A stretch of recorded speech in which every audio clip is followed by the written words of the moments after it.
Kabanata 11:01. Nang marinig ang mga salita ni Ronald, bahagyang nagbago ang mukha ni Stella. Iminumungkahi mo ba na si Lito ang boss sa likod ni Biblin? Paano naging posible iyon? Napahiyaw si Fame Chin, kung siya ang big boss sa likod ni Biblin, ni-enjoy na niya ang magandang buhay ngayon, sa halip na mag-aral sa Logia Academy. Kung ganun, sinong amo ang hindi nasa katanghaliang gulang? Paano naging amo ang isang kasing bata niya?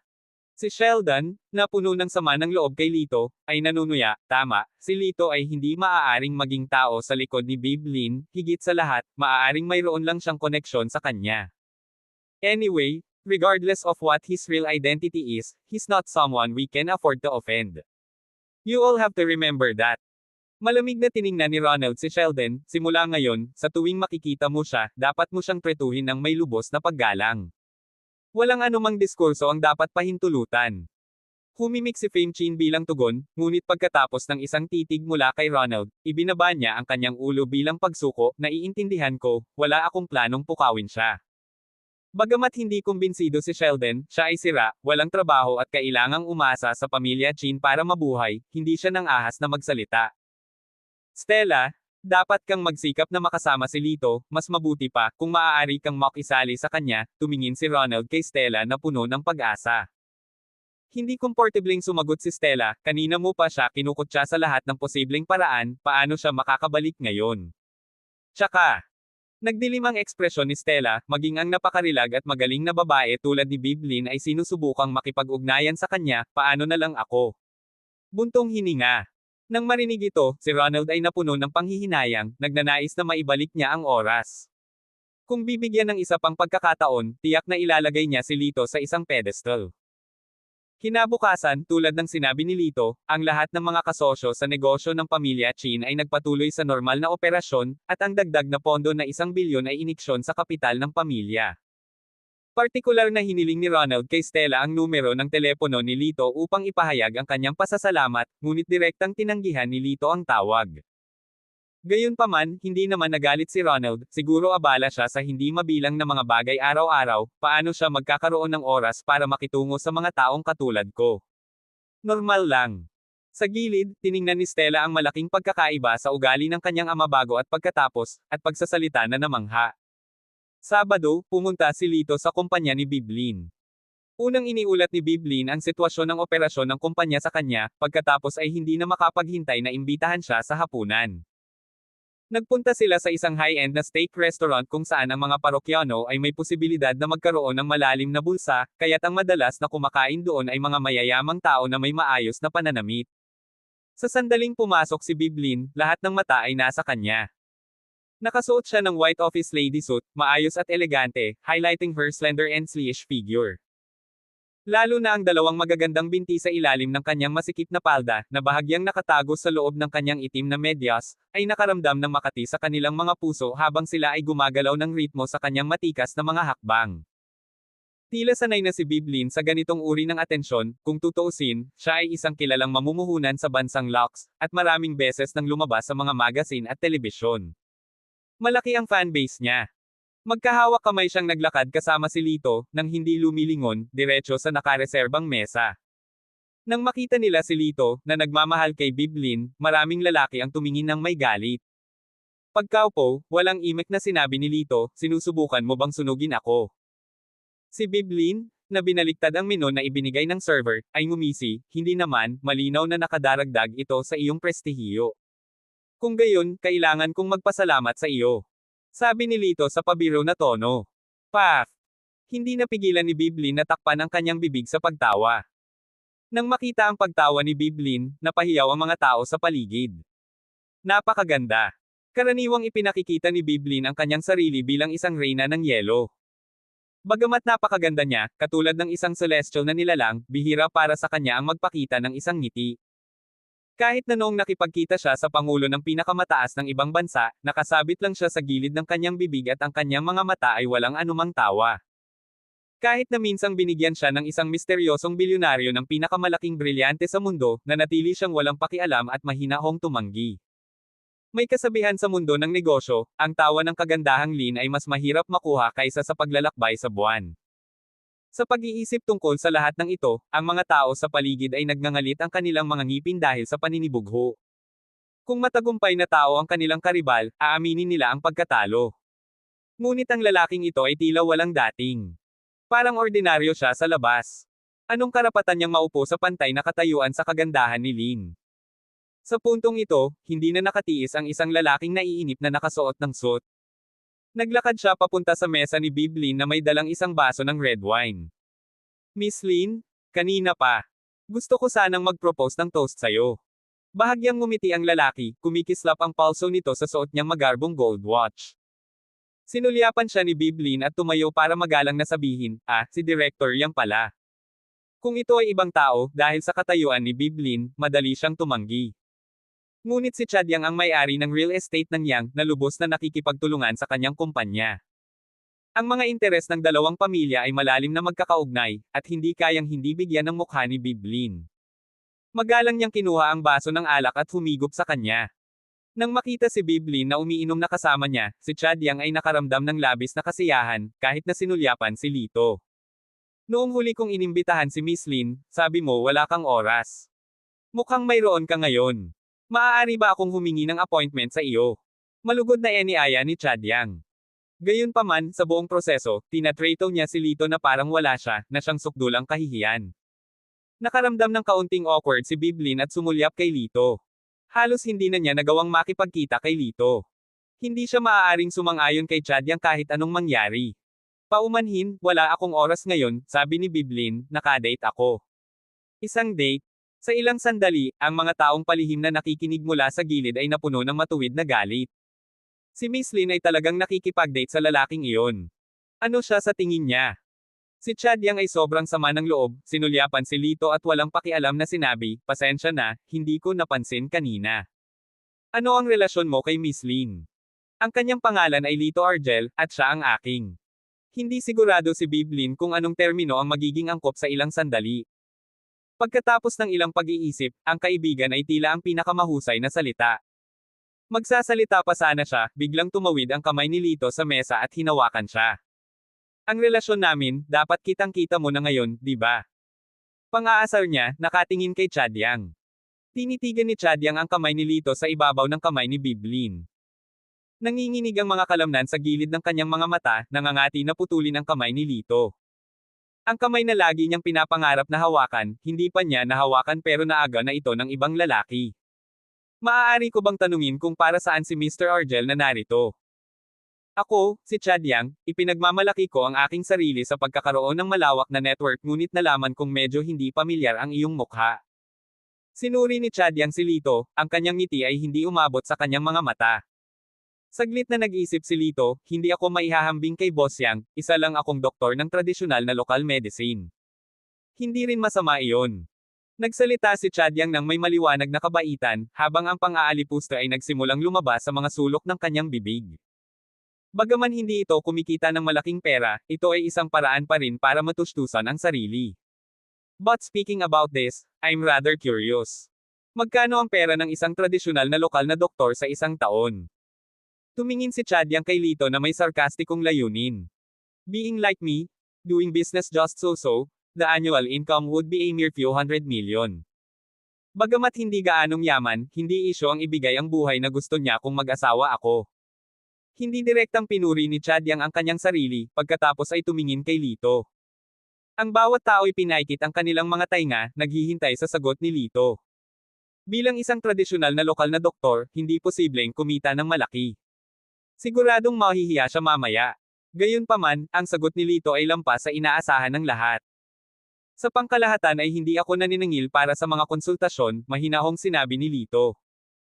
Ang pag-save ng mga tao at pagpapagaling ng mga may sakit ay tungkulin ng isang doktor, ang aming pakikipagtagpo sa mga pasyente ay bahagi ng plano. Siya ay nagsalita ng mahinahon at hindi nagmamadali, na may walang pakialam na tingin. Tumingin si Biblin kay Lito habang sinasabi niya ang mga salitang ito, na may paghanga sa mga mata nito. Masyado kang mahabagin na walang business sense. Maangas na tumikim si Chad Yang, ang sinumang babaeng magpapakasal sa iyo ay nakatakdang magdusa sa buong buhay niya, kahit na walang kakayahang bumili ng bahay. Muli niyang sinulyapan si Biblin, tila may ipinapahiwatig. Kalmadong sumagot si Lito, hindi mo kailangang mag-alala tungkol dito, kakain na kami ni Babe. Ang kanyang mga salita ay may malinaw na layunin na balewalain si Chadyang. Dahil dito, nagdilim ang mukha ni Chadyang, anak, hayaan mo akong sabihin ito ng diretso, hindi ka karapat-dapat kay Miss Lin, mas mabuti kung itigil mo na ang pagpapahalaga sa iyong kakayahan. Nang marinig ito, tumawa si Lito, so, ipinahihiwatig mo na mas bagay ka. Umalis. Ang lakas ng loob mong bastyusin ako. Naikuyom ni Chadyang ang kanyang mga kamao.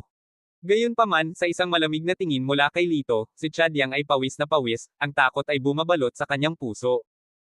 Ang pakiramdam na ito ay mahirap ipahayag tulad ng sukal. Sa ilang sandali, hindi siya makapagsalita ng kahit isang salita. Pagkaraan ng ilang segundo, nakabawi siya sa katinoan, huminga ng malamig, at tumalikod para umalis. Medyo nag-aalala si Biblin, hindi mabuting tao si Chadyang na iyon, at dahil direkta mo siyang hinarap, paano kung maghayganti siya? Sa tingin mo matatakot ako? Walang pakialam na sinabi ni Lito, kung gusto niyang mamatay, hayaan siyang lumapit. Tumingin si Biblin, isang nahihiyang ngiti ang bumungad sa kanyang mukha. Ang determinasyon sa saloobin ni Lito ay nagbigay sa kanya ng pakiramdam ng seguridad. Pwede magtanong. Tanong niya habang hinihiwa ang kanyang steak, medyo namumula ang kanyang pisngi. Sige po. Tumingin si Lito sa kanya. Bakit ngayon mo lang ako pinigilan kay Chadyang? Nahihiyang tanong ni Biblin, medyo nauutal dahil sa kaba. Direktang sumagot si Lito, dahil malinaw sa unang tingin na hindi mabuti ang lalaking iyon. Paano kita papayagan na makipag-date sa kanya? Para kang nagpapadala ng tupa sa yungib ng tigre. Tinapin ni Biblin ang kanyang bibig at humajejek, kaya mahalaga ako sa iyo, hindi ba? Oo naman. Tumanggaw si Lito, na may tame time na tingin sa kanyang mukha, itinuturing kitang kapatid at natural na nagmamalasakit sa iyong kaligtasan. Kahit na ang pagpili ng kasintahan ay dapat na isang disenteng lalaki. Ate. Biglang nanlabo ang tingin ni Biblin, bumubulong sa sarili, kaya ganyan yan. What's wrong?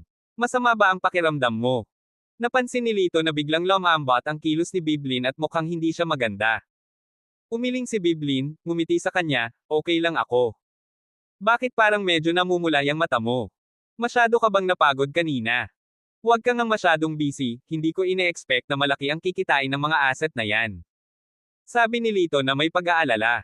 Binigyan ni Biblin ng isang mapait na ngiti, hindi pagod. With that, she lowered her head to eat her steak. Nakita ni Lito na medyo kakaiba ang reaksyon ni Biblin, ngunit hindi niya lubos maisip kung bakit at mabilis na pinawalang bisa ang hinala. Ikaw, lumabas ka. Noon lang, biglang bumalik si Chadyang, itinuro si Lito at sinenyasan itong umalis. Nagsalubong ang mga kilay ni Biblin nang tumayo ito para tanungin siya, Mr. Yang, ano ang kahulugan nito?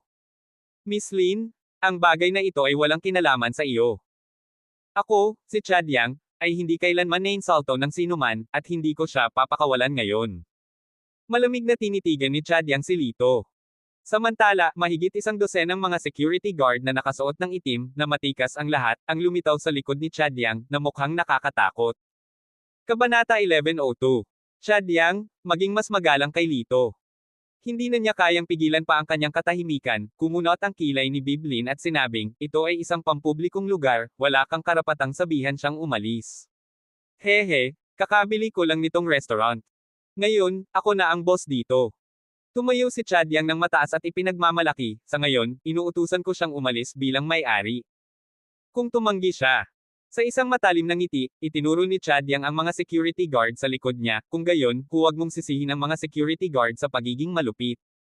Sa isang sulyap lang mula sa kanya, pinalibutan agad ng mahigit 10 na security guard ang lamesa kung saan nakaupo si Lito. Ang kanilang nakakatakot na presensya ay nakakatakot, hindi alintana kung sila ay tunay na kakilakilabot. Nagsimulang magtsismisan ang mga customer na naruroon. Grabe talaga si President Yang, binili niya ang restaurant sa isang iglap, siguradong malas ang batang ito na nakipag-cross ang landas sa kanya. Buntong hininga, mahirap maging mahirap, ito talaga ang agwat sa pagitan ng mga may-ari at mga wala. Dapat matanto ngayon ni Biblin na ang isang taong may kapangyarihan at impluensya ang pinakamaaasahan. Tumikim ang lahat, pinababa si Lito sa pananahimik na tono. Ang mga insultong ito ay nagpagalit kay Biblin, ang kanyang magandang mukha ay namumula sa galit. Hinampis niya ang kanyang kamay sa mesa at sinabing, hayaan mo akong magpaliwanag, si Lito ay Naputol siya sa kalagitnaan ng kanyang pangungusap ng si Lito, na tumayo at gumawa ng kilos para pigilan siya. Kumurap-kurap si Biblin, hindi sigurado sa ginagawa ni Lito ngunit nanatiling tahimik. Ibinoling ni Lito ang kanyang tingin kay Chad Yang, tinignan siya pababa, Mr. Yang, mukhang nasa mabuting kalusugan ka. Nagulat si Chad Yang, hindi inaasahan ang biglaang papuri mula kay Lito. His laugh held mockery when he finally responded, sa tingin mo ba ang isang papuri ay magpapagaan sa akin sa iyo? Umiling si Lito, gusto ko lang ipaalala kay Mr. Yang na kahit mukhang malusog ka, talagang may malubhang sakit ka. Anong sabi mo? Namutla si Chad Yang, pagkatapos ay nanunuya, ang IQ mo ba ay tulad ng 3 taong gulang? Natutuwa ka ba sa pagmumura sa kalusugan? Kalmadong nagtanong si Lito, maaari ba akong magtanong, Mr. Yang, mayroon ka bang mababang lagnat nitong mga nakaraang araw? Nag-iba ang kutis ni Chad Yang dahil masama nga ang pakiramdam niya kahapon. Na-diagnose siya na may menor de edad na lagnat pagkatapos ng check-up sa ospital at uminom ng antipyretic na gamot bago ito hinayaan. Kaya, paano kung ginawa ko, ang pagkakaroon ng lagnat ay medyo karaniwan, nahulaan mo lang ng tama, sabi ni Chad Yang, natatawa. So shall I make another guess? You've probably been physical intimate lately. Bahagyang nagpahiwatig si Lito. Hig on. Ilang sandali bago naintindihan ni Chad Yang kung ano ang ipinahihiwatig ni Lito, at sinulyapan niya si Biblin ng may kasalanan. Bilang isang malaking boss, hindi mabilang na mga dilag ang sumugod sa kanya at wala ni isa sa kanila ang tinanggihan ni Chad Yang. Pagkatapos ng lahat, ang isang taga-disenyo na handbag ay sapat na upang mapawi ang mga ito. Sa pagtingin sa reaksyon ni Chad Yang, ang sagot ay tila maliwanag. Isang huling hula, patuloy ni Lito, kamakailan lang, mayroon bang pagkakataon na hindi ka nag-iingat? Nakaramdam ng hindi maipaliwanag na takot si Chad Yang. Ano? Anong ibig mong sabihin? Kinunot ni Lito ang sulok ng kanyang bibig. Ang ibig kong sabihin ay, sa kasamaang palad ay nahawa ka ng AIDS virus. Nang marinig ang 3 salitang AIDS, nagdilim ang paningin ni Chad Yang, at halos himetean siya. Gayunpaman, hindi siya naniwala kay Lito. Who do you think you are? An ultrasound isn't as effective as you.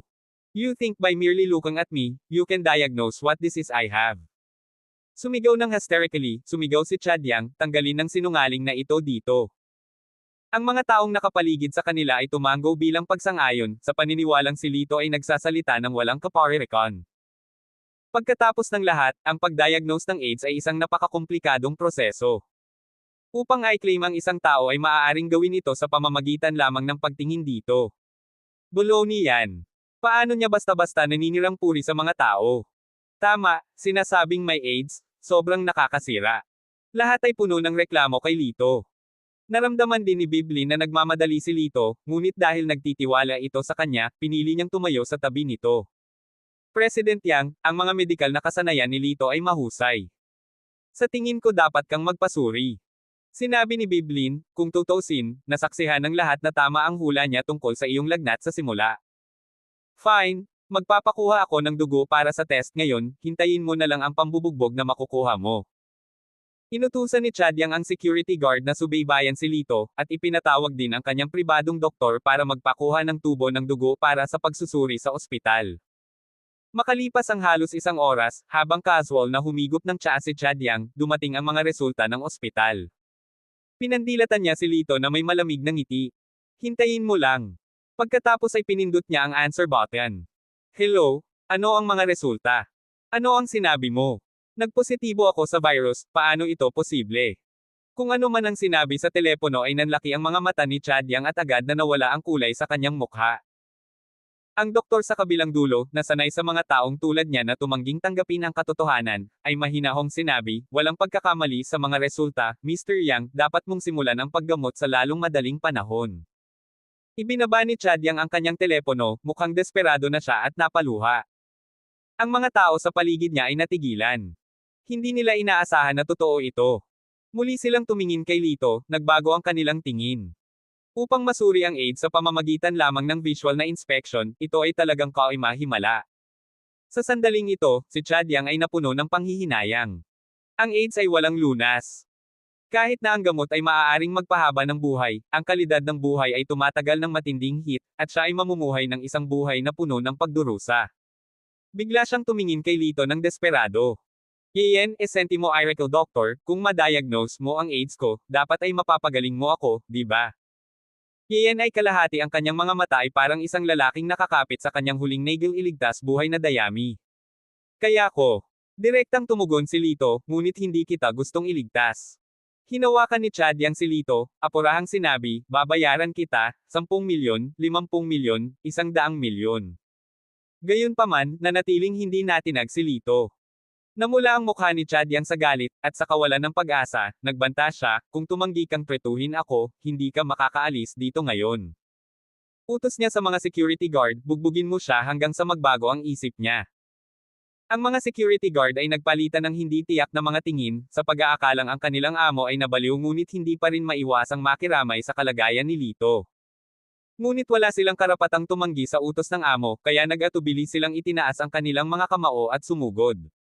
Nagulat ang mga nanunood sa pangyayaring ito. Ang mga dati nang minamaliit si Lito ay natagpuan na ngayon ang mga aksyon ni Chad Yang na hindi na matitiis. Napakamalas ng binatang ito. Hindi pa ako nakakita ng isang tao na nagbabanta sa iba upang gamutin ang kanilang sakit. Dapat sumuko na lang yung lalaki. At least hindi siya mabugbog. Gayunpaman, si Biblin sa gilid ay nanatiling kalmado, na may panunuya ng malamig na amusement na naglalaro sa kanyang mga labi. Tahimik siyang nagdarasal para sa mga security guard, umaasang hindi sila masyadong masugitan. Biglang lumaban si Lito. Kabog, kabog, kabog. Kasabay ng kaunting tunog, sunod-sunod na bumagsak ang mga security guard sa sahig. Gayunpaman, si Lito ay hindi gumamit ng labis na puwersa. Sila ay na-immobilized lamang sa pamamagitan ng mga pressure point strike, nawawala ang kanilang kakayahang kumilos pansamantala.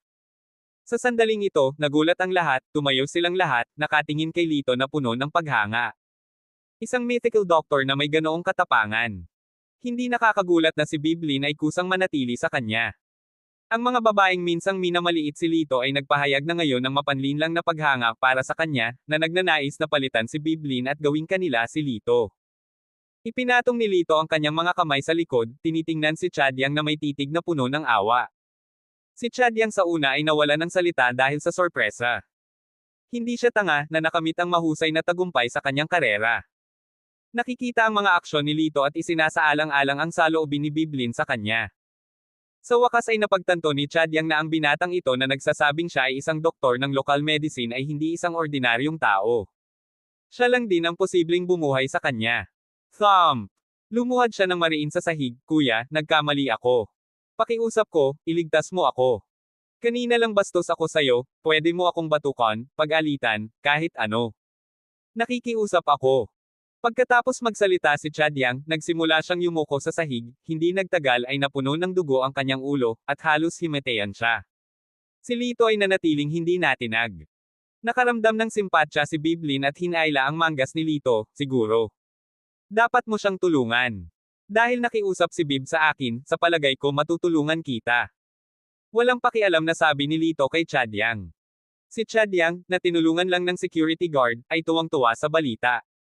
Lumuhad na sana siya at yumuko ulit, hindi na pinansin ang mga nagtatakang tingin sa paligid niya. Pagkatapos ng lahat, ano ang halaga ng mukha kumpara sa buhay? Mahinahong sinabi ni Lito, dalhan mo ako ng panulat at papel. Mabilis na itinuro ni Chad Yang, ba't nakatayo pa dyan? Kumuha ka ng panulat at papel. Maya-maya, may dala na ballpen at papel ang waiter. Mabilis na isinulat ni Lito ang 3 pahina ng mga race eta, iniabot ito kay Chad Yang at sinabing, dalhin mo ito sa tindahan ng mga halamang gamot, gamitin ang paraang eksaktong nakasaad sa mga race eta, at hanapin mo ako sa loob ng 1 linggo. Hawak ni Chad Yang ang mga race eta na parabang ito ang pinakamahalagang kayamanan sa mundo.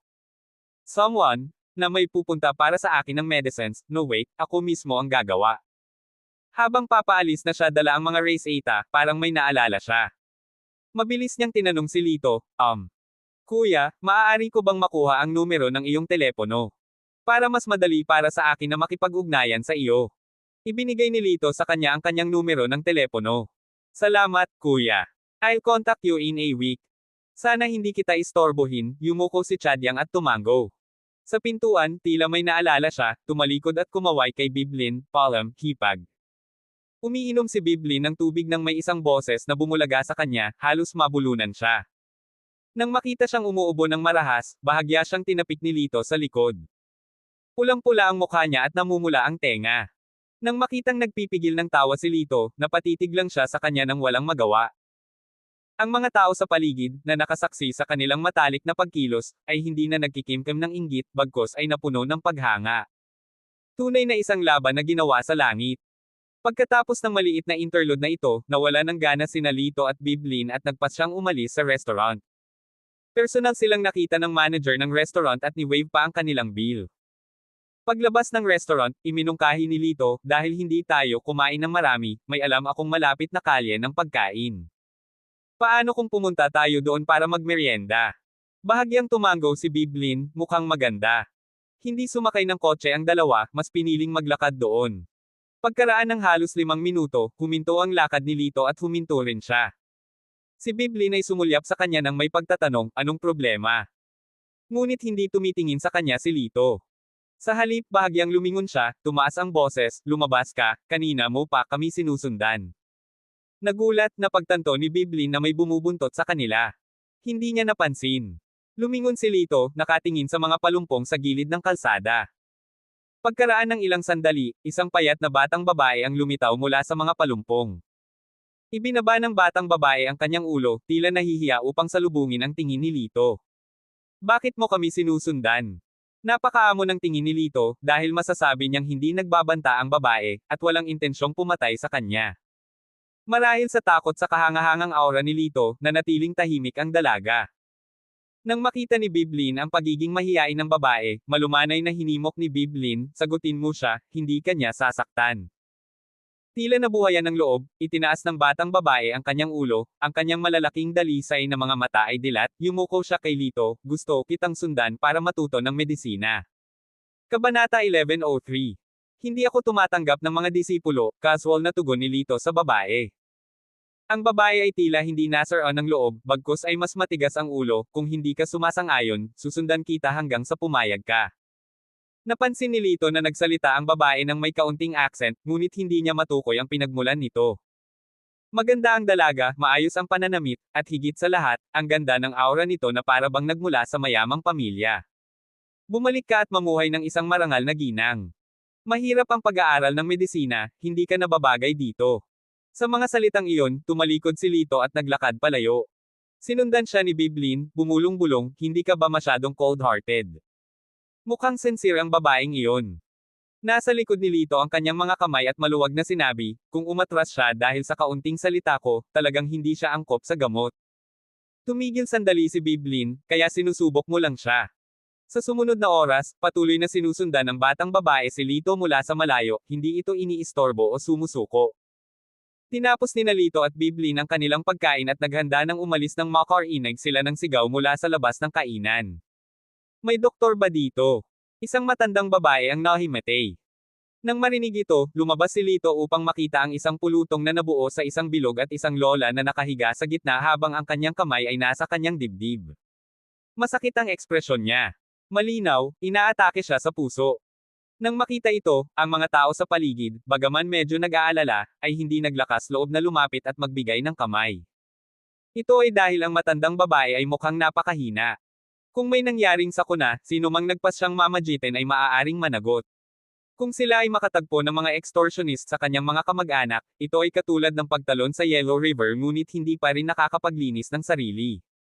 Sa sandaling ito, ang matandang babae ay dumaing ng isang beses at pagkatapos ay tumahimik, ang sitwasyon ay biglang lumala. Lahat ay lubhang nababalisa. Medyo malayo ang ospital dito, aabutin ng ambulansya kahit 20 minuto bago makarating. Di ba tapos na yon? Mukhang hindi na siya makakatiis ng matagal. Habang naghahanda si Lito na humakbang para tumulong, biglang lumapit ang isang individual at lumuhad sa tabi ng matandang babae. Ito ang batang babae na sumusunod kay Lito. Kinuha niya ang pulso ng matandang babae ng may mahusay na kasanayan, pinakinggan ang kanyang tibok ng puso, pagkatapos ay naglabas ng mga pilak na karayom mula sa kanyang bulsa. Maaari ba talagang malaman ng babaeng ito ang acupuncture? Nagulat ang mga tao, labis na hinahangaan siya habang ang ilan ay nagpakita ng pagdududa. Dahil sa reaksyon ng mga tao, itinoon ng dalaga ang buong atensyon sa paglalagay ng acupuncture.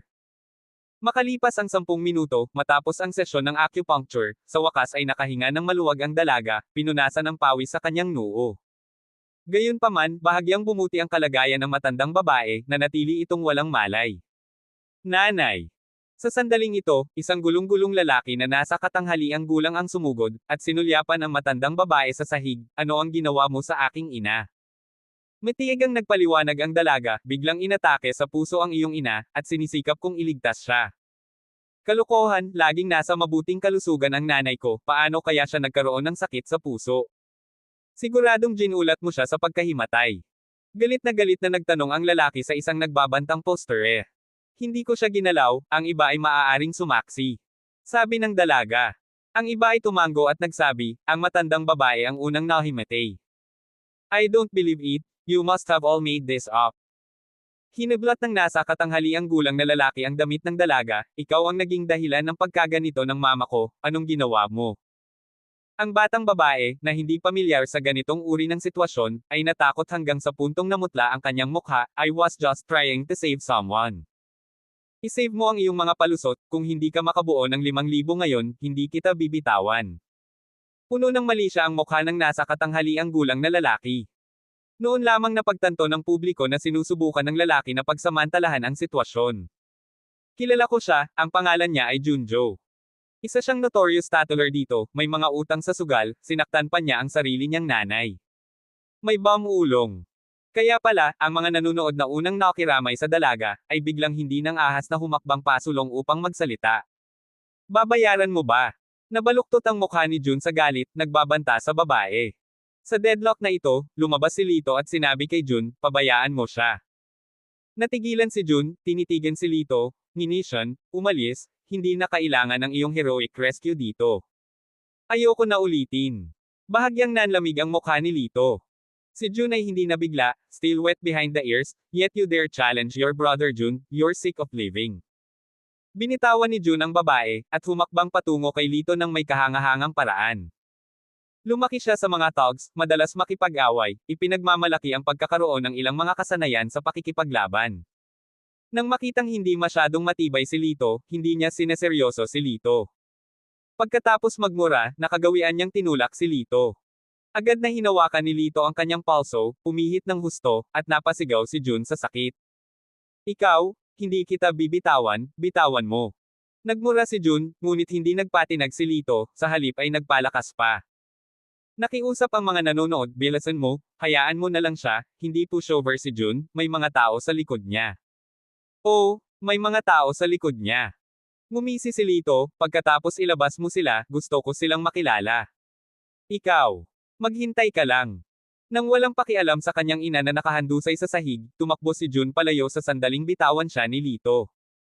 Lumakad si Lito sa gilid ng matandang babae, kinuha ang kanyang palso, na nagpapatunay na ang kanyang kondisyon ay hindi kritikal, ito ay galit na umaatake sa puso. Inilabas niya ang isang pilak na karayom, dahan-daang tinusok ito sa mga tiyak na punto ng acupuncture sa katawan, na nagbuhos ng ilang mahahalagang enerhiya. Mabilis na binuksan ng matandang babae ang kanyang mga mata pagkatapos ng paggamot. Ang mga nanunood ay namangha, nagkomento, ang binatang ito ay hindi kapanipaniwala. Gayunpaman, may mga nag-aalinlangan na nagtanong, baka madyagising pa rin ang matandang babae. Sa kabutihang palad, nakahanap na siya ng solusyon. Gayunpaman, iba ang iniisip ng babaeng nakatayo sa isang tabi. Nasaksihan niya si Lito na nag-diagnose ng kondisyon ng AIDS ni Chadyang sa mismong kainan. Siya lamang ang nakakaalam na sa ilalim ng normal na mga pangyayari, ang matandang babae ay mangangailangan ng hindi bababa sa isang araw para magkamalay. Ngunit pagkatapos ng acupuncture treatment ni Lito, ilang sandali lang ay nagising siya. Ang kanyang mga kasanayan sa medikal ay talagang pambihira. Salamat, binata, hindi napigil ang magpasalamat sa kanya ng matandang babae. Sa sandaling ito, dumating si Jun kasama ang kanyang mga tao, itinuro at sumisigaw, "Brother Fuloy, inatake ako ng taong iyon." Ang tinatawag na kapatid na Fuloy, na dumating kasama niya, ay ang ruffian ng kalye sa lugar. Kakaiba ang kanyang kakayahan sa pakikipaglaban. Nako, si Kuya Fuloy pala. May problema tayo ngayon. Malamang mabugbog ang binatang ito. Sinulyapan ng mga nanunood si Lito. Gayunpaman, sa sandaling nakita ni Brother Fuloy si Lito, nagbago ang kanyang mukha, at ang kanyang mga tuhod ay nagsimulang manginig. Nang makita si kapatid na Fuloy, nakaramdam din si Lito ng matinding pagkagulat. Ito pala ang sinumpaang kapatid ni Matetyang. Gayunpaman, nakita niyang medyo kakaiba na ang lalaking ito na nagngangalang Fuloy ay tila naniga sa takot sa sandaling pagmasdan niya ito. Ang hindi alam ni Lito ay pagkatapos na kunin ng mga pulis si Matet Yang noong araw na iyon, nakipag-chat si Boy Eto daw kay Fuloy. Nang malaman ni Fuloy na ang lalaking nakatayo sa kanyang harapan ay ang hari ng underworld, halos mabasa niya ang kanyang pantalon sa lugar. Hindi niya malilimutan ang huling mga salita ni Boy Eto daw, kung muling saktan si Master Argel, at ang buong pamilya mo ang magbabayad. Sa pag-iisip na iyon, hindi nagatubili si Fuloy. Diretso siyang naglakad at lumuhad ng maayos sa harap ni Lito, Master Argel, pagbati. Nang marinig ang kanyang titulo, kumunot ang mga kilay ni Lito, nakausap ka ba ni Elder daw? Tumango si Fuloy, mukhang masunuring estudyante sa elementarya. Ang nakitang nakaluhod si Fuloy bago umalis si Lito sa nakapaligid na pulutong ay nagulat. Fuloy, what on earth are you doing? Bakit ka lumuluhod sa harap niya? Bulalas ni Jun, halatang galit. Bata lang siya. Mas malakas ka sa kanya, baliin mo ang isang paa niya. Habang nag-aapoy ang galit ni Jun, tinitigan niya si Lito ng isang makamandag na titig, na para bang handa siyang tanggapin ang bagay sa sarili niyang mga kamay. Tumahimik ka. Makinis ang likod ni Fuloy sa pawis. Naramdaman niya ang mga salita ni Jun na naglagay sa kanya sa isang delikadong posisyon, at pilit niyang sinubukang Senador Yason si Jun na huminto. Kuya Fuloy, palagi kitang iginagalang bilang isang matapang at magiting na pigire. Ano bang nangyari sa iyo? Sino ba itong batang ito? Tumayo ka. Hindi pinansin ni Jun ang pagmumukha ni Fuloy, patuloy lang siya sa pagsasalita ng walang tigil. Hindi na nakatiis, tumayo si Fuloy at sinipa si Jun gamit ang isang paa, shut up. Master Argel, hindi ko alam kung ano ang nangyari, hindi ko masisisi ang bagay na ito. Napaluhod muli si Fuloy, pakiusap huwag mong iulat ito kay Lolo daw, kung hindi, mapapahamak ako. Habang iniisip niya iyon ay lalo siyang natakot kaya napayuko na lang siya. Walang pakialam na sinabi ni Lito, maaaring may pagkakataon pa para sa iyo na tabyusan ang iyong mga aksyon sa pamamagitan ng paggawa ng mga pagbabago. Pakisabi sa akin kung ano ang kaya kong gawin. Hanggat ito ay isang bagay na kaya kong gawin, ako si Fuloy, talagang gagawin ko. Tila nasa sabik si Fuloy, na para bang nakahuli siya ng straw na nagel iligtas buhay. Tumingin si Lito sa matandang babae sa isang tabi. Ang matandang babae ay abala sa pagsisikap na tulungan ang kanyang natamba na anak, ngunit naiinip siyang itinulak ni Jun palayo, umalis ka. Nanlamig ang mga mata ni Lito at sinabi kay Fuloy, mula ngayon, kung minsang hindi niya iginagalang ni Jun ang kanyang ina, sasampalin siya ng 10 beses. Kung mas malakas, mas mabuti. Saglit na natigilan si Fuloy, pagkatapos ay agad na naintindihan, lumapit kay Jun at sinampal siya ng 10 beses. Si Jun ay hindi nang ahas na lumaban, kaya lang niyang tamaan. Muli, nakaramdam ng matinding sakit ang matandang babae para sa kanyang anak, stop hit my son. Naiinip na sinabi ni Jun, ina, itigil ang pakikialam sa negosyo ng ibang tao. Nang makita ito, sinampal muli ni Fuloy si Jun ng 10 beses. Tinakpan ni Jun ang kanyang mukha, sa bingit ng luha, Kuya Fuloy, pakiusap itigil mo na ang paghampas sa akin, hindi ko na maipakita pa ang aking mukha. Well, ikaw ay bastos? Well, better speak politely to your mother. Masungit na sabi ni Kuya Fuloy. Masakit ang kanyang kamay sa paghampas, ngunit sa pagmamasid ni Lito sa gilid, hindi siya nang ahas na huminto. Paulit-ulit na tumango si Jun, mukhang miserable, sige, magsasalita ako ng maayos. Pag nabalitaan kong naging unfilial ka kahit minsan, lalapit ako at bugbugin ka. Matalinong sabi ni Kuya Fuloy. Nagpakita ng pagpapahalaga ang mga tao sa paligid ng eksenang ito. Kung tutuusin, tanyag na kilala ang kawalan ng pagiging anak si Jun. Hindi nila inaasahan na siya ay masusupol sa ganitong paraan, na ang pakikipaglaban sa kasamaan. Sinabi ni Lito kay Jun, dahil nandito ang iyong ina, papayagan kita ngayong araw, ngunit kung may susunod pa. Casual niyang pinulot ang isang kahoy na patpat sa lupa at itinapon iyon. Bago pa makapag-react ang mga tao, biglang sumigaw ang isang matalas na mata, tingnan mo ang pader. Isang kahoy na patpat ang nakasabit sa dingding. Napatulala ang lahat. Ang paghahagis ng isang kahoy na stick sa isang konkretong pader, anong uri ng antas ng kasanayan ito? Nang ang lahat ay natauhan at malapit ng magpakita ng pagpipitagan, nalaman nilang inayos na ni Lito ang kanyang manggas at umalis ng hindi nararamdaman. Tulala na pinanood ni kapatid na Fuloy si Lito na umalis, pinunasan ang pawis sa kanyang noo, hindi katakataka na kahit si Boy Eto daw ay pinahahalagahan siya ng labis. Naiwan ding tulala si June at Bamulong, salamat at hindi tayo nagmamatigas ngayon, o mas masahol pa ang kalagayan ko kaysa sa pader ngayon. Nang makalayo na, sina Lito at Biblin ay sinundan ng batang babae. Huminto si Lito at sinulyapan ang babae, na determinadong umiling, hindi ako susuko. Bahagyang tumawa si Lito, bukas alas 8 ng umaga, pumunta. Maghanda ka ng tsaa. Hindi agad naintindihan ng dalaga. Tumingin si Biblin kay Lito, pagkatapos ay nagpipigil ng ngiti, sinabi sa babae, handa siyang tanggapin ang Master Apprenticeship tea. Sa wakas ay naunawaan na ng dalaga ang ibig sabihin ni Lito. Napangiti ang kanyang mukha, at napaluhod siya ng malakas, guro, mangyaring tanggapin ang pagbati ng iyong disipulo. Kinaway-kaway ni Lito ang kanyang kamay, hindi ganoon kadali, ihanda ang tsaa para sa seremonya, pagkatapos ay maaari kang formal na maging disipulo ko. Tumango-tango, nagpatuloy siya sa paglakad sa unahan, nilisan ang lugar. Ang batang babae ay nanatiling nakaluhod sa lupa, pinapanood si Lito na umalis, ang ngiti sa kanyang mukha ay ayaw mawala. Maya-maya pa ay may humantong itim na sedan sa tabi ng dalaga. Ang sedan ay medyo discreet, ang mga bintana nito ay malabo, at wala itong plaka. Bumukas ang pinto ng kotse at lumabas ang isang lalaking nakasuot ng itim. Naglalakad patungo sa babae, yumuko siya ng may paggalang sa isang 90-degree na anggulo, Your Highness. Kumunot ang noo ng dalaga, agad na nawala ang ngiti sa kanyang mukha, napalitan ng malamig na ekspresyon, I've said this a million times, don't call me princess here. Kabanata 1104. Miss. Nako, sinabi ng hari na maraming araw ka nang nananatili sa Lox Nation at nag-aalala siyang baka nasa panganib ka. Sana ay makabalik ka kaagad sa East Nation. Magalang na sabi ng lalaking nakaitim. Dahan daw ang tumayo si Rolling Yi, sa pagkakataong ito sa wakas ay nakahanap na ako ng isang tunay na master ng tradisyonal na panggagamot ng lokal.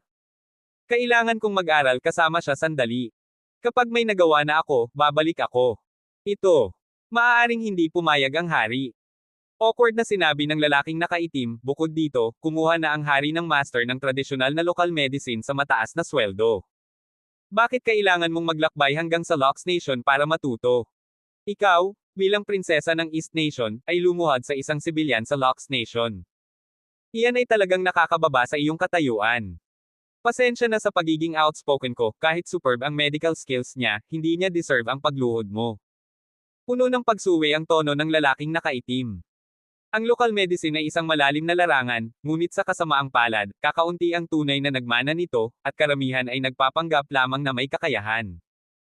Mukhang nanghihinayang si Rolling Yi, ngayon ay maswerteng nakilala ko ang aking master, para itong isang pagpapala sa 3 buhay. Handa akong lumuhad dito sa loob ng 3 araw at 3 gabi, hindi banggitin ang isang pagluhod lang. Binyantaan ng tingin ni Rolling Yi ang lalaking nakaitim, kung marinig kong iniinsulto mo muli ang aking amo, hindi mo na ako kailangang sundan sa hinaharap. Natakot ang lalaking nakaitim at mabilis na lumuhad sa isang tuhod, I dare not. Tinanggal ni Rolling Yi ang dumi sa kanyang tuhod, tumalikod at sumakay sa karwahe. Sa kabilang banda, si Lito ay gumugugol ng buong araw sa pakikipaglaban sa sinaunang Demon King sa loob ng sinaunang Jade. Kinabukasan, dumating si Lito sa kalye ng merienda. Naghihintay na doon si Rolling Yi, hawak ang isang tasa ng mainit na tsaa sa kanyang kamay. Lumuhad siya sa isang tuhod, nag-aalok ng tsaa gamit ang 2 kamay. Tinanggap ni Lito ang tsaa at humigop. Ang mga tagapaglingkod ng hari ay tumingin ng may pagtataka sa eksenang ito, ngunit hindi ito pinansin ni Rolling Yi. Masayang sinabi niya, Master, hello. Tumango si Lito, hindi ka taga Lox Country. Nagulat si Rolling Yi, paano mo nalaman? Ikaw ay mula sa East Luo Country. Sabi ulit ni Lito. Nagulat si Rolling Yi, hindi makapagsalita, paano? Paano mo nalaman? Ang iyong accent, sabi ni Lito. Umiling si Rolling Yi, imposible yan. Flawless ang accent ko. Nakatanggap ng mahigpit na pagsasanay sa wika mula pagkabata, perpekto siyang nagsasalita ng wikang Lox Nation at walang nakapansin sa kanyang accent. Ngumiti si Lito, para sa akin, medyo malinaw ang accent mo. Si Rolling Yi ay tumingin kay Lito ng may pagtataka, nakitang hindi ito kapanipaniwala. Ipinagpatuloy ni Lito, mula sa insidente kung saan nagligtas ka ng mga buhay kahapon, tila mayroon kang pangunahing pag-unawa sa traditional local medicine, ngunit kulang sa komprehensibong kaalaman. Ito ang magiging focus ng iyong pag-aaral sa hinaharap. Determinado si Rolling Yi, susunod ako sa iyong mga turo, guro. Dinala ni Rolling Yi si Lito sa isang tahimik na tea house. Sa loob ng pribadong silid, sinimulan ni Lito na turuan si Rolling Yi ng kaalaman sa traditional local medicine. Si Rolin ay nakinig ng may matinding pagkahumaling, ang mga punto ng kaalaman na kalahati pa lang ang naiintindihan niya noon ay tila biglang naging malinaw. Ang buong araw ay tila lumipas sa isang iglap. Nang si Lito ay aalis na, hindi napigilan ni Rolin na tuwang-tuwa, "Guro, ngayon, mula sa iyong mga turo lamang, mas marami akong natutunan kaysa sa nakalipas na 10 taon."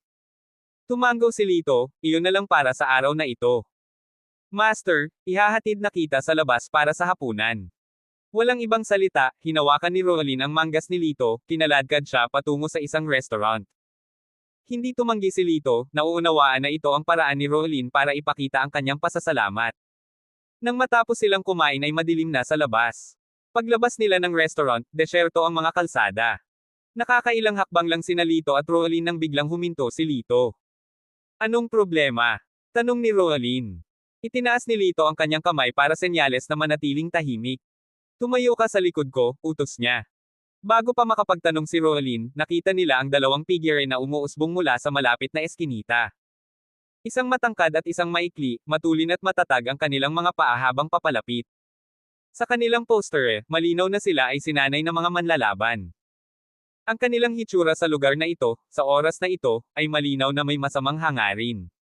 Kumunat ang noo ni Lito, "Sino kayo?"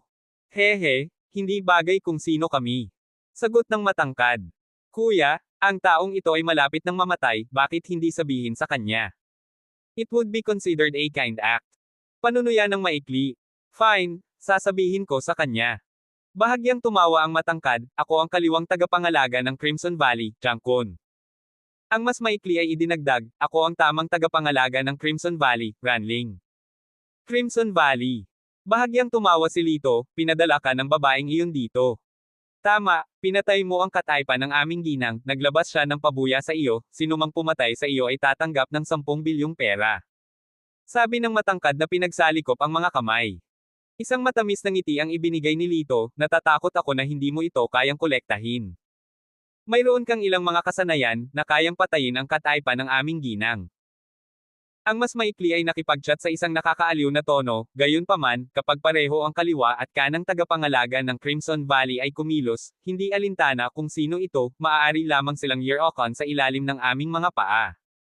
Napakamatapang. Malamig na saway ni Rolling Yi, "Batay sa iyo, maglakas loob kang maglagay ng daliri sa aking master." Sa kanyang pagtawag, mahigit 10 lalaking nakaitim ang lumukso mula sa mga sulok. "Hulihin mo yang dalawa." Tinuro sila ni Rolling Yi. Ang mga lalaking ito na nakaitim ay malinaw na sinanay ng husto, bawat isa sa kanila ay isang dalubhasa, at sabay-sabay na sumugod. "Hey!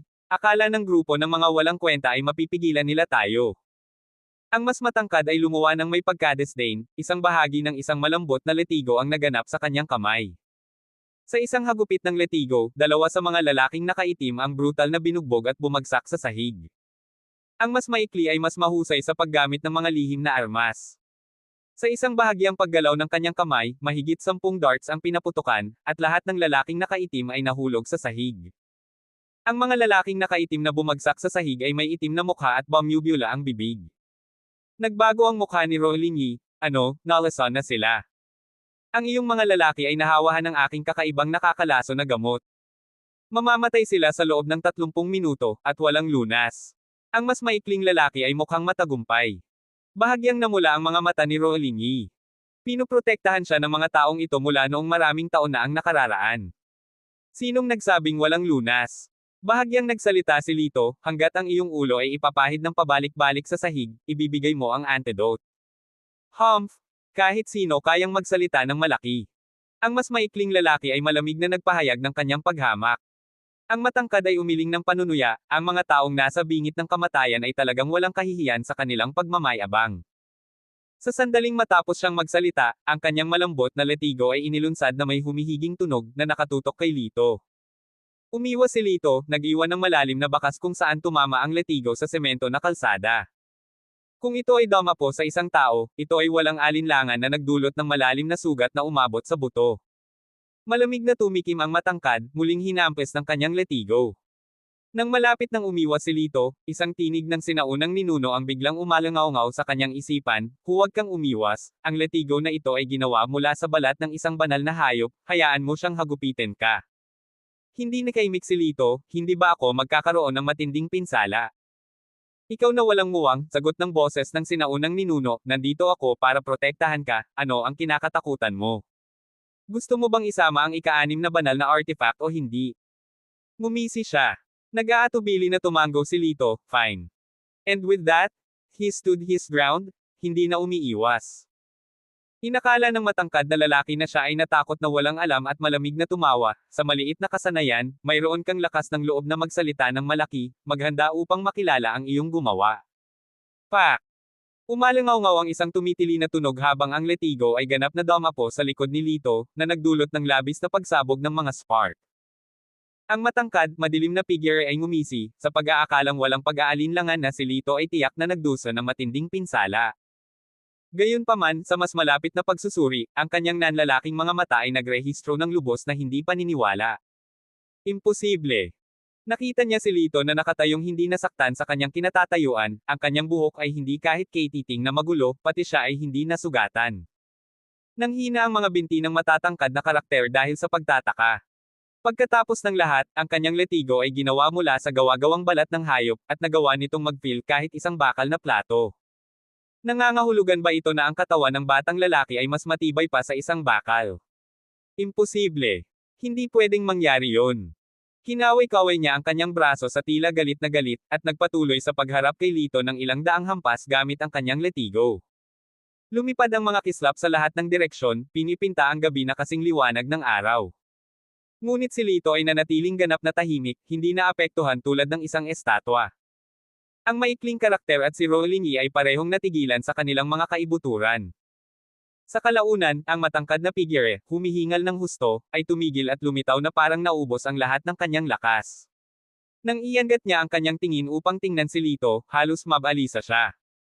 Hindi lamang si Lito ang hindi nasaktan, ang kabataan ay tila mas nagliliwanag at kumikinang. Hindi niya namalayan na, sa gitna ng 100 kakaibang letigo na kanyang ginawa, ang espiritual na kapangyarihang nakapaloob sa letigo ay ganap na lumipat sa katawan ni Lito, na tumutulong sa pagsasanib sa ika-6 na artifact. Bigla, naramdaman ni Lito ang isang pagsabog ng enerhiya sa loob niya, at ang kanyang mga paa ay napuno ng lakas. Ang ika-6 na artifact matagumpay na pinagsama. Boom! Isang puwersa ang sumabog, at ang matangkad na lalaki ay direktang napabalikwas. Nang makitang hindi maganda ang takbo ng mga bagay, agad na naghanda ang mas maikling lalaki na bumaril ng lason na dart, ngunit sa sumunod na segundo, nahawakan ang kanyang lalamunan. Idiniin siya ni Lito sa sahig, tinapakan ang kanyang ulo, asan ang antidote? Ngumisi ang mas maikling lalaki, imposible, mas gugustuhin ko pang mamatay. Hindi ako takot sa kamatayan. Hindi ka natatakot sa kamatayan, ngunit paano ang pamumuhay ng isang buhay na mas masahol pa kaysa sa kamatayan? Sa walang emosyong ekspresyon, naglagay si Lito ng tableta sa kanyang bibig. Biglang kumalat ang matinding kati mula sa mga organo ng pandak na lalaki, parang may 10,000 langgam na gumagapang sa kanyang tiyan. Nangangati na ako. Nangangati na ako. Nakakabaliw na kumamo ang mas maikling lalaki, at maya-maya ay natatakpan na ng dagwang mga gasgas ang kanyang tiyan. Ilabas ang panlunas, kung hindi, makatika ng 3 araw at 3 gabi, malamig na wika ni Lito. Ibibigay ko sa iyo ang antidote, please patayin mo ako. Umiyak ang pandak at uhog. Nagkamali siya, iniisip na hindi siya natatakot sa sakit o kamatayan, ngunit ang kakaibang KT na ito ay mas nakakatakot kaysa sa sakit at kamatayan. Sa pag-iisip tungkol sa pag-asam ng pangangati sa loob ng 3 araw at 3 gabi, maaari lamang siyang humingi ng awa. Ibinigay niya ang antidote, na ibinigay ni Lito kay Roalyn. Pinakain ni Rolingi ang antidote na lason sa mga lalaking nakaitim, at hindi nagtagal ay gumaling ang kanilang lason. Tulungan mo ako. Iligtas mo ako. Umiyak ang pandak na lalaki. Binigyan siya ni Lito ng antidote, at, hindi makapaghintay, kinain ng pandak ang antidote at agad na nakahinga ng maluwag. Sa sumunod na segundo, sinaksak ni Lito ang isang itim na pilak na karayom sa likod ng kanyang leeg. Unti-unting nanlamig ang ekspresyon ng pandak na lalaki. Ang pagkalason sa iba at ang pagkamatay ng iyong sarili mula sa matinding lason, ito ay medyo angkop, walang emosyong sabi ni Lito. Lumapit siya sa matangkad na lalaki. Ang matangkad na lalaki ay nasugatan sa kapangyarihan ng artifact at naputol ang lahat ng kanyang mga litid at art area, na naging isang lalaking may kapansanan. Huwag mo akong patayin. Huwag mo akong patayin. Gumapang siya pabalik sa takot. Huwag kang mag-alala, iiwan kitang buhay. Walang pakialam na tumingin sa kanya si Lito, bumalik ka at sabihin sa iyong master, hindi dapat masyadong mataas ang tingin ng Scarlet Valley sa sarili nito. Kung nakagawa ito ng panibagong pagkakasala, gagawin ko itong mawala. Scram! Sa salitang scram ni Lito, tumakbo ang matangkad na lalaki na parang nabaliw, umuungol. Lumapit si Lito sa mga lalaking nakaitim at sinuri ang kanilang pulso, na nagpapatunay na ang lahat ng lason ay gumaling. Master, salamat. Hindi ko inaasahan na bukod sa pagkakaroon ng mga kahangahangang medikal na kasanayan, ang iyong mga kasanayan sa pakikipaglaban ay napakalakas din. Ang swerte ko maging apprentice mo. Taos-pusong sabi ni Rolling Yi. Kabanata 1105. Tumawag si Rolling Yi, dinala ang ilang tao. Kinuha nila ang lahat ng kanyang nasugatan ng mga subordinate, at nilinis din ang eksena. Bago umalis si Rolling Yi, sinabi niya kay Lito, Guro, nasuri ko na. Ang dalawang iyon ay kabilang sa Blood Valley. Blood Valley ang pinakamalaking assassin organization sa Lox Country, kilalang-kilalang malupit at walang awa. Napatay mo ang mga tauhan nila, tiyak na maghihiganti sila. Kalmado ang tugon ni Lito, so ano? Guro, bakit hindi ka sumama sa akin pabalik sa East Luo Country? I can give you the best living conditions and treatment. Ang kailangan mo lang gawin ay turuan ako ng mga medikal na kasanayan. Desperado si Rolling Yi, gaano man kalakas ang Blood Valley, hindi sila makakarating sa ibang bansa. I'm sorry. Mariing tumanggi si Lito, hindi ako interesadong mag-abroad. Tungkol naman sa Blood Valley, hindi ko sila itinuturing na banta. May gustong sabihin pa si Rolling Yi, ngunit sumabad si Lito, sige, huwag ka nang mag-isip ng kung ano-ano. Bumalik ka at pag-isipan kung ano ang itinuro ko sa iyo. Dahil alam niyang magiging walang saysay ang panghihikayat, nanatiling tahimik si Rolling Yi at tumalikod para pumasok sa kotse. Makalipas ang ilang araw, tinawagan ni Chadyang si Lito. Dr. Argel, iniinom ko na ang gamot sa oras. Ano ang susunod kong gagawin? Sa telepono, maingat na tanong ni Chadyang. Acupuncture. Walang pakialam na sagot ni Lito. Magalang na nagtanong si Chadyang, dapat ba akong pumunta sa iyo o dapat akong magpadala ng isang tao upang sunduin ka? Sinabi ni Lito, pupunta ako sa iyong bahay. Makalipas ang 30 minuto, pinapunta ni Chadyang ang isang driver para dalhin si Lito sa kanyang villa. Personal na binati siya ni Chadyang sa pintuan at napaka-differential sa mga salita at gawa ni Lito. Matapos gawin ni Lito ang paggamot sa acupuncture, pinayuhan niya, kailangan mong iwasan ang malamig at malamig na pagkain nitong ilang araw. Magpa-follow up pagkatapos ng isang linggo. Dapat ay gumaling na ang iyong katawan. Sige, maraming salamat kay Master Argel. Binigyan mo ako ng pangalawang buhay, tugon ni Chadyang. He then directed his secretary, bring over the thing. Tumango ang sekretarya bilang tugon, lumabas, at bumalik pagkaraan ng ilang sandali na may hawak na sobra. Iniabot ni Chadyang ang sobre kay Lito, narito ang isang 10 milyong tseke, mangyaring huwag mag-atubiling tanggapin ito. Si Chadyang, isang taong may malaking kayamanan at mayabang, ay hindi nakikialam sa mga kagandahang loob. Tinanggap lang ni Lito ang tseke nang walang karagdagang pag-uusap. May darating pa, sumunod ka sa akin. Dinala ni Chadyang si Lito sa basement, pagkatapos ay binuksan ang isang nakatagong pinto. Pagpasok nila, nakita nila ang isang collection room, na may mga hanay ng mga cabinet na puno ng iba't ibang mamahaling collectible. Ang lahat ng mga kayamanan na ito ay bahagi ng aking itinatangi na koleksyon. Huwag mag-atubiling pumili ng anumang bagay na nakakaakit ng iyong mata. Bukas na inihayag ni Chadyang. Naunawaan ni Chadyang, kung siya ay mamamatay, ang mga koleksyong ito ay wala ng anumang kaugnayan sa kanya. Salamat kay Lito, naligtas siya. Higit pa rito, sa pamamagitan ng pagpapasaya kay Lito, kung may mangyayari sa hinaharap, magiging komportable na humingi ng tulong sa kanya. Si Lito ay tila hindi interesado sa mga antigo, dahil casual siyang nagbabrowse habang naglalakad. Biglang huminto ang tingin niya at napatigil siya sa paglalakad. Kasunod ng kanyang linya ng paningin, may nakatayong isang maliit na bote ng pulang luad sa cabinet. Mukha itong baluktot at hindi kaakit-akit. Dr. Argel, walang kwenta ang bagay na ito. Naghinala pa ako na naskam ako at malapit ng itapon, tapat na sabi ni Chadyang. Binili ko ito sa halagang ilang daang libo, sinasabing ito ay Pre-Qin Dynasty artifact. Ngunit nang kumonsulta ako sa ilang eksperto, lahat sila ay nagsabing peke iyon. Nagtaka ako kung bakit ito mura. Napakawalang isip ko. Galit na galit pa rin si Chadyang na binanggit ang tungkol sa pagiging daya, nais niyang mahanap ang manloloko na iyon at bugbugin siya. Dinampot ni Lito ang maliit na bote at may sensin itong siniyasat. Doktor, talagang walang kwenta ang bagay na ito, hindi ako nagsisinungaling sa iyo.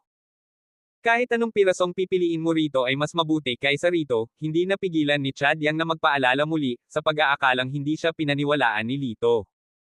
Gayunpaman, sa sandaling bumagsak ang kanyang boses, biglang itinaas ni Lito ang kanyang kamay at inihagis ng husto sa sahig ang maliit na bote ng luad.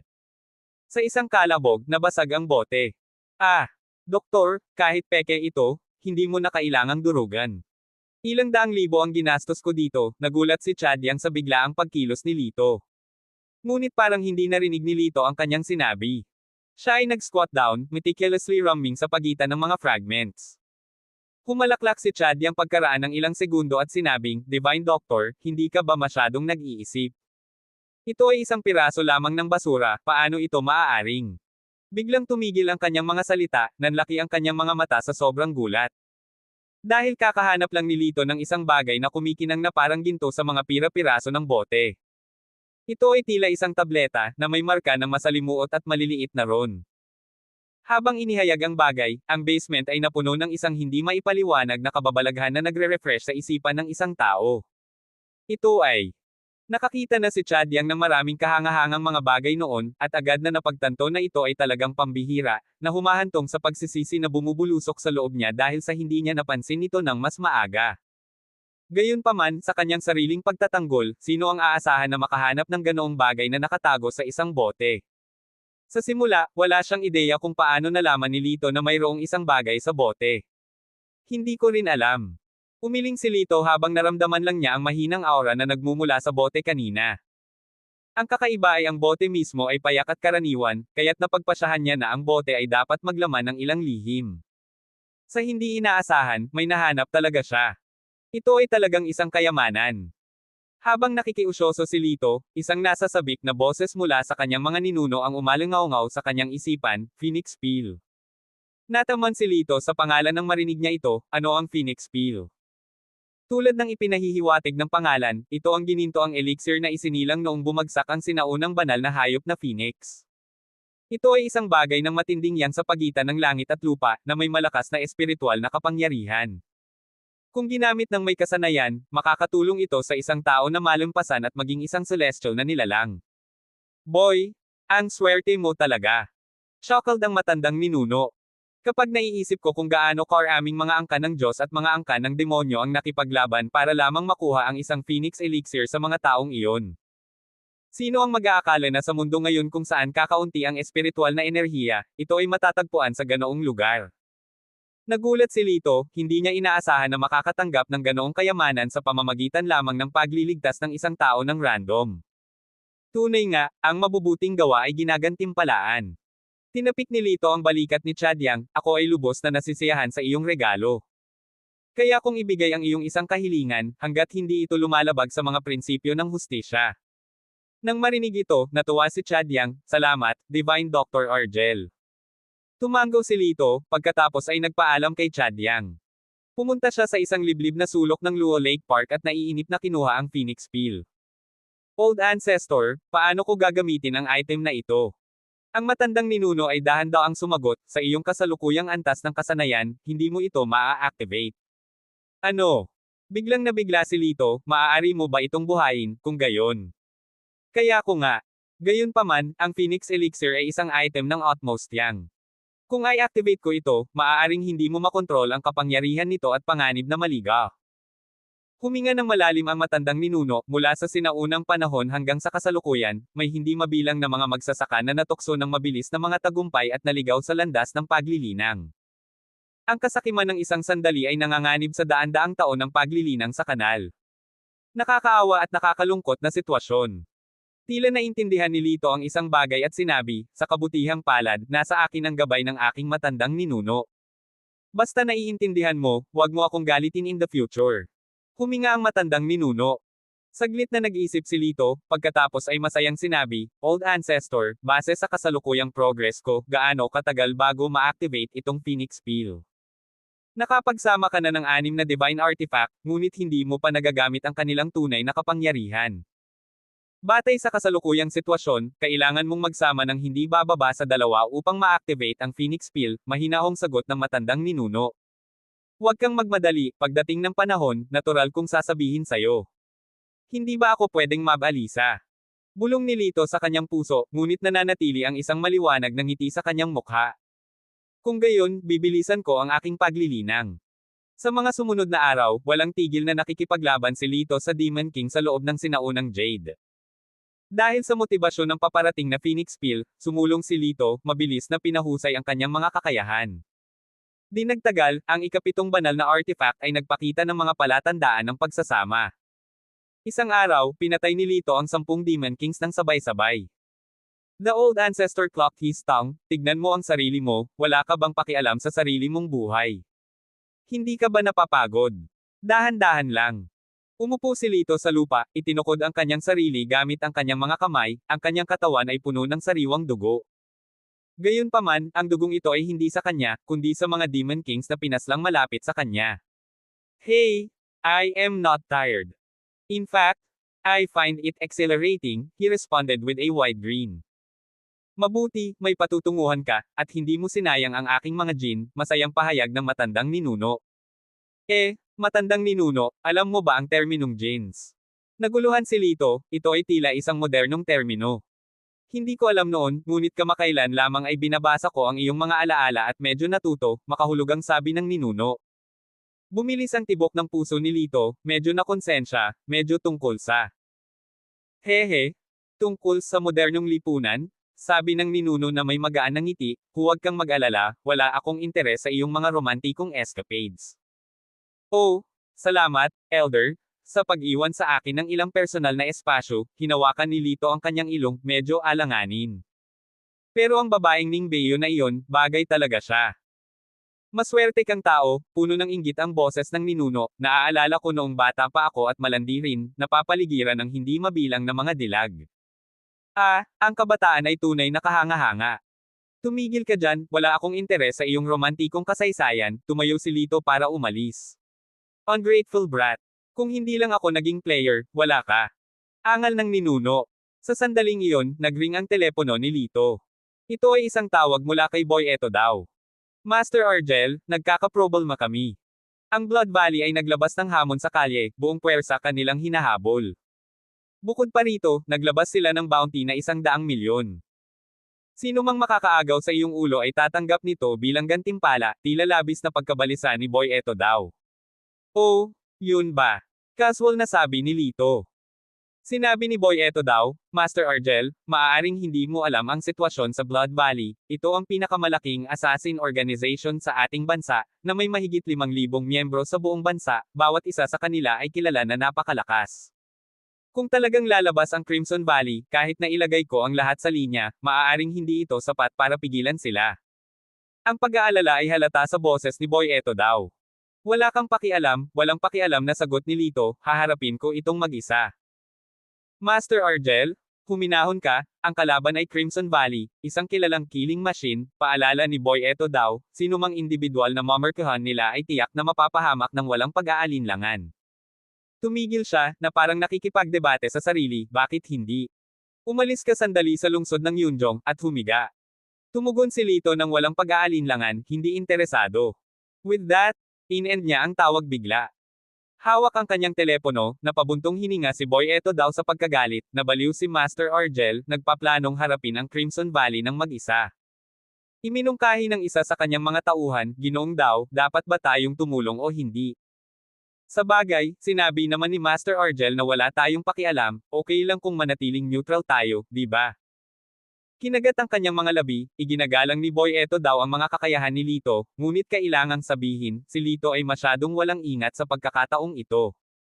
Kung tutulong sila, malaki ang posibilidad na siya ang susunod na target ng Crimson Valley. Pagkatapos ng mahabang pag-aalinlangan, huminga ng malalim si Boy Eto daw at sinabing, maraming pabor ang ginawa sa akin ni Master Argel, kung wala siya, walang Boy Eto daw ngayon. Kahit na ito ay isang misyon sa pamamagitan ng bundok ng mga talon o dagat ng apoy, tatayo ako sa tabi niya. Inutusan niya ang kanyang mga tauhan, pumunta kayo, ipakalat na ang underworld ng Yunjong City ay nakatayo kasama si Master Argel.